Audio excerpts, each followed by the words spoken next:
Anda kembali di Berita Utama bersama saya Jihan Novita. Saudara, polemik keaslian ijazah Jokowi seolah jadi drama tanpa akhir.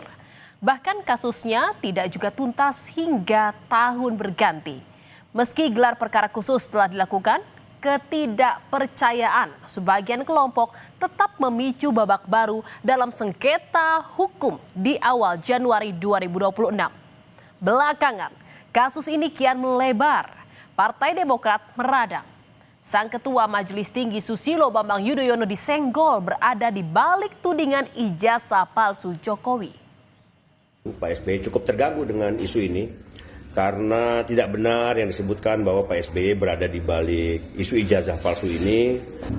Kalau juga tidak dihentikan, ada kemungkinan Pak SBY akan mengambil langkah hukum akan dengan pertama memberikan somasi kepada orang-orang yang sudah membuat fitnah tersebut dan terbuka kemungkinan untuk menempuh jalur hukum. Terusik dengan tudingan di media sosial, Partai Demokrat resmi melayangkan somasi kepada pemilik akun TikTok berinisial SWBP 31 Desember 2025 lalu. Somasi ini sebagai respon terhadap tudingan bahwa Presiden ke-6 Republik Indonesia Susilo Bambang Yudhoyono adalah dalang di balik isu ijazah palsu Jokowi. Partai Demokrat meminta akun tersebut meminta maaf dan memberikan klarifikasi secara terbuka. Pak SBY tidak terlibat dan tidak pernah berada di balik isu ijazah Pak Jokowi. Dan disinformasi semacam ini tentu sangat berbahaya karena bisa merusak reputasi dan juga ruang demokrasi. Kalau misal kemudian masih berlanjut, tentu ini akan berproses menuju proses penegakan hukum selanjutnya di ranah pidana. Langkah Partai Demokrat mensomasi 4 akun media sosial didukung Roy Suryo, saudara, tersangka kasus tudingan ijazah palsu Presiden ke-7 Joko Widodo. Bahkan Roy menyebut akun-akun tersebut seringkali menyebarkan hoaks atau berita bohong. Saya ingin juga memberikan dukungan serupa kepada salah satu partai sudah melakukan somasi dan juga akan melayangkan tuntutan kepada beberapa akun di TikTok dan juga di YouTube Dan juga di antara mereka ada yang terlibat atau bahkan menjadi ketua dari gerombolan Ceboker Nusantara. Jadi jelas, Fufu-Fafa ada di balik mereka. Jadi sekali lagi, untuk partai tersebut maju terus. Tudingan yang mengarah ke Partai Demokrat bermula dari pernyataan relawan-relawan Jokowi. Ketua Umum Solidaritas Merah Putih Sylvester Matutina menyebut, Roy CS hanyalah pion-pion dari tokoh besar yang ingin memecah belah Prabowo Gibran. Bahkan saudara, Sekjen Pradi Bersatu Ade Darmawan secara gamblang memberikan petunjuk warna parpol di balik isu ijazah palsu Jokowi. Ya, seluruh Indonesia sudah melihat tampilan saya hari ini, saya berbaju apa gitu, ya kan? Nah, sisa men-challenge saja, mencari pemikiran sendiri, berpikir masyarakat sendiri. Bahwa siapa sih kira-kira dalangnya gitu loh. Nah, saat ini saya berbaju apa? Nah, itu mungkin salah satu clue yang bisa saya sampaikan. Sementara itu, saudara, dalam sesi wawancara dengan Kompas TV, Jokowi menyatakan bahwa tudingan ijazah palsu yang diarahkan kepadanya sebagai sebuah operasi politik. Pasalnya, tudingan ini sudah bergulir selama 4 tahun dan tak kunjung selesai. Jokowi melihat ada pihak lain yang ingin merendahkan dan menurunkan reputasinya.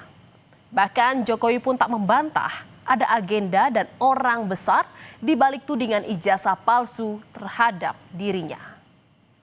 Dan yang saya lihat ini memang ada agenda besar politik, ada operasi politik yang sehingga bisa sampai bertahun-tahun nggak rampung-rampung karena keinginan mereka untuk mendowngrade, menurunkan reputasi.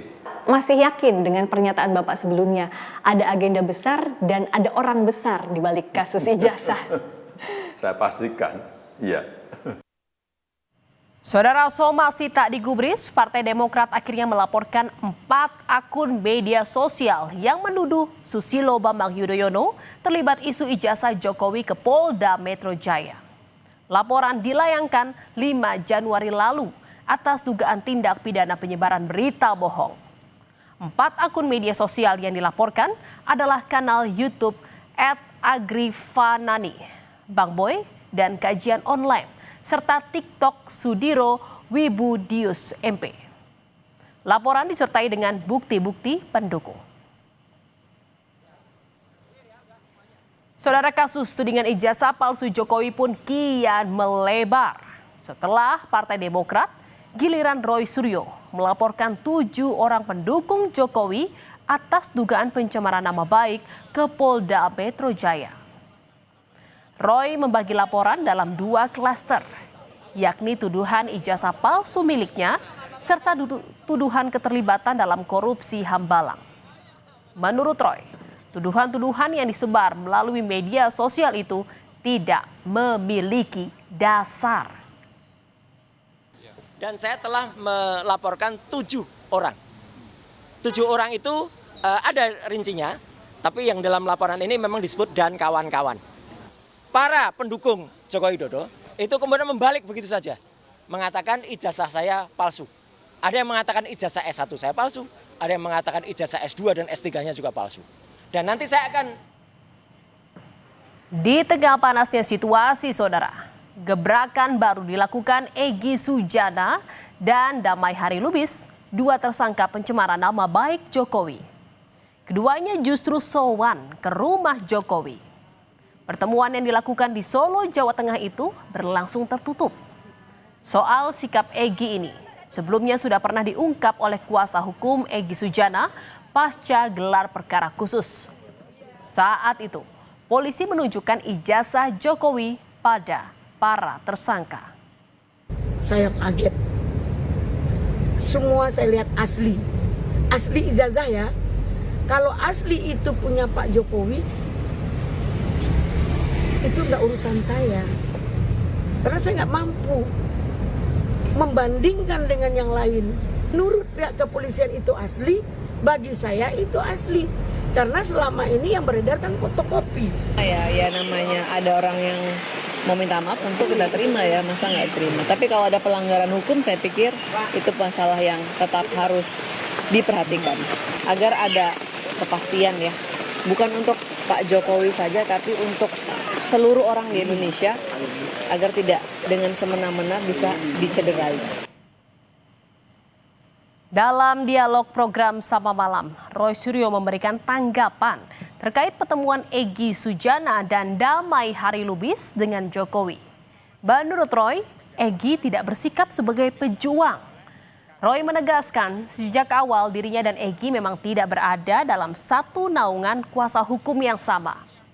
Roy meminta Egy harus jujur terkait pertemuan dengan Jokowi. Kami kalau dalam tim kuasa hukum, advokasi dan akademisi kita tertawa malah. Oh, cuman segitu tuh akhirnya kalian berdua itu. Gitu loh. Kita kan menertawakan aja mereka. Ini untuk menertawakan Bang Egy dan juga Bang Damai. Iya, kenapa? ternyata cuman sampai segitunya. Itu bukan pejuang namanya, tapi pecundang.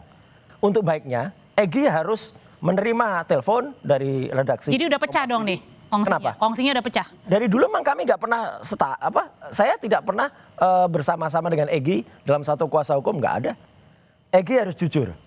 Sebutkan juga siapa orang lain yang ada dalam pertemuan itu. Saudara, dengan sikap Roy Suryo CS yang tidak percaya dengan keaslian ijazah Jokowi, maka proses hukum pada akhirnya akan berlanjut ke pengadilan. Sikap Roy Suryo CS rupanya ini sejalan dengan Jokowi. Menurut Jokowi, harus ada pembelajaran bagi masyarakat, khususnya Roy Suryo CS, agar tidak sembarang menuduh. Bahkan Jokowi berjanji akan menunjukkan ijazah asli saat proses peradilan berlangsung. Saya kira untuk pembelajaran kita memang lebih baik dilakukan di penegakan hukum, diputuskan di pengadilan akan lebih baik. Untuk pembelajaran kita semuanya. Itu forum yang paling baik untuk menunjukkan ijazah asli saya dari SD, SMP, SMA, universitas semuanya akan saya bawa. Saudara, sejak Roy Suryo CS ditetapkan sebagai tersangka kasus ijazah Jokowi, hingga kini belum juga dilimpahkan ke kejaksaan. Bahkan usai gelar perkara khusus, belum tampak pergerakan dari polisi. Akan dibawa kemana kasus ini? Kasus tudingan ijazah palsu Jokowi sepertinya masih akan terus berputar-putar. Namun, ketika dua kubu bersikukuh akan sebuah kebenaran di mata hukum, sejatinya ketuk palu hakim di pengadilanlah yang jadi penentunya.